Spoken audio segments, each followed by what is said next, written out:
Hi YouTube, George here, and we are back at it again. So in the last video, it finished up where you seen me, sorting out this motor. So what I'd done in the meantime was I had to bore this pulley from 20 to 24 mil, and then I brought it to a local engineering place to get them to do the key slot in it. So that's all done. Also in the meantime, we machined out the original Bridgeport motor plate. We took the middle out of it, and we have constructed this here cage to put the motor into, and that mounts onto the original Bridgeport plate. And the reason I did that was that I wanted it that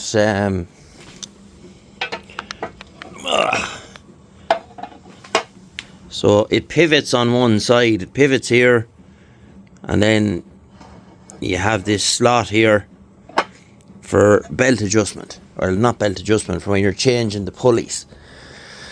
So I wanted to keep that feature. Now, I know some people are saying, would probably be looking at this and saying to themselves, oh, it's an awful lot of effort and stuff, blah, blah, blah. I'm working with what I have, what I can get my hands on, and if I could have found a flanged faced motor to use, I would have done that, but I couldn't find one. So this was what I had to hand, and the motor is good, so we decided to work with that. So basically that sits on top of that, and it's bolted to it, and the motor goes inside it. And with this extruded aluminium, you have these fittings here, so they go in like a T-slot, and they bolt the motor in place. Now the beauty of this is that because this motor is way physically different than the Bridgeport motor, the chances are that if you, even with a flange faced motor, shaft length would be very critical and stuff like that, because to get your pulleys to line up. Now, as we all know, belt drive is very forgiving, that it doesn't have to be spot on, but we'd still like it reasonably straight. So I can adjust the motor up and down in the cage to get it exactly where I need it, and then lock it up.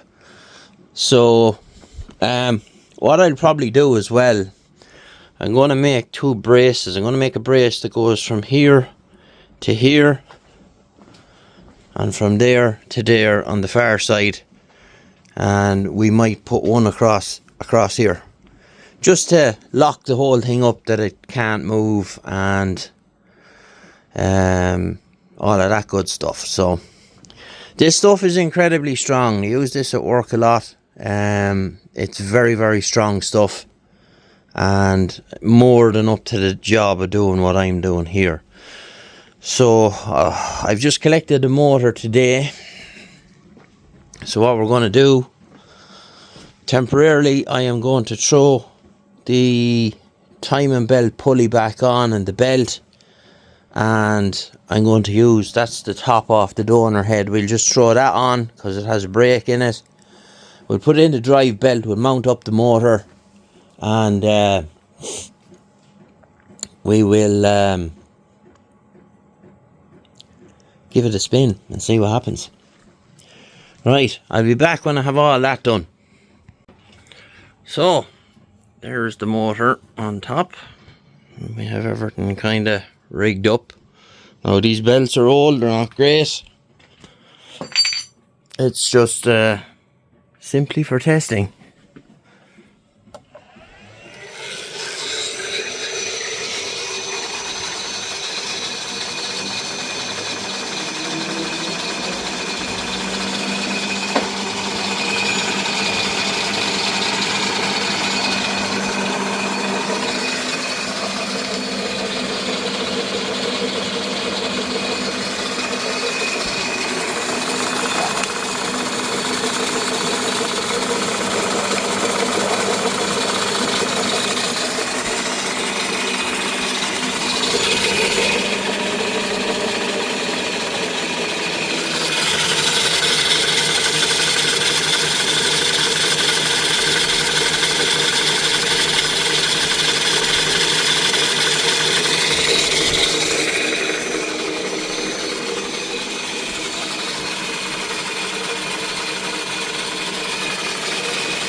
It works, it works.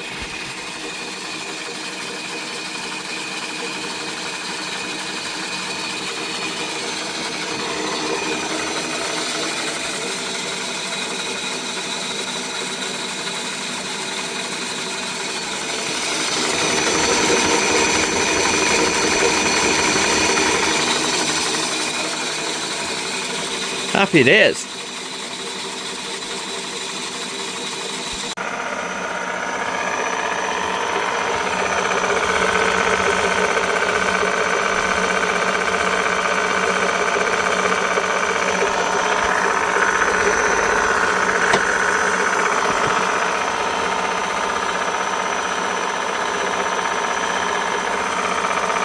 So we changed the belt. Got a new one on it now. It's a lot quieter. Now I'm gonna have to come up with some sort of a clamping arrangement here. I think because I took so much material out of the plate to let the motor sit through that it kind of warped it a little bit, because it's sitting up just here on this corner. But with this clamp on it here, it's fine. So we'll come up with some sort of a clamping arrangement. I have this angle here. I got a couple of lumps of angle the other day. That's 50mm by 50 by, I think it's 5 or 6mm. It's fairly heavy stuff anyway, so we're going to go brace it from there to there on both sides, and we might brace it across the top as well, just to keep the whole thing locked up tight. I didn't get much time on it since I was at it last, other than changing the belt, because I have a big job going on inside here with the attic. But yeah, it's running nice and quiet.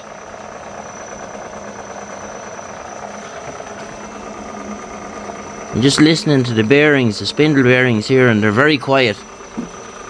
The most noise is coming from here. Main reason for that, I forgot to put when I put this together for testing, I forgot to put the 4 springs on the underside of this. So when you release it out of back gear, it's not pushing it's not fully engaging the gear. So it all has to come apart to do that. But as I said, when we get back to it the next day, I have all these gears cleaned here. Seeing earlier footage, these are the gears for the power downfeed, low, medium and high, and these are all stripped in that head. But I have both shafts here out of the other head, and I have them all cleaned up and all, and they're perfect. So just a matter of transferring them over. That goes like that there, and then this one drives the knob where it twists around on the front, where you can select forward and reverse. So yeah, we're getting there. We stocked up on brake clean just for this project. 10. I've 2 used already, just cleaning them bits, but however. So that's pretty much for as far as it's going to get for now. It's nice and quiet there. So we'll get you in the next one. Bye bye.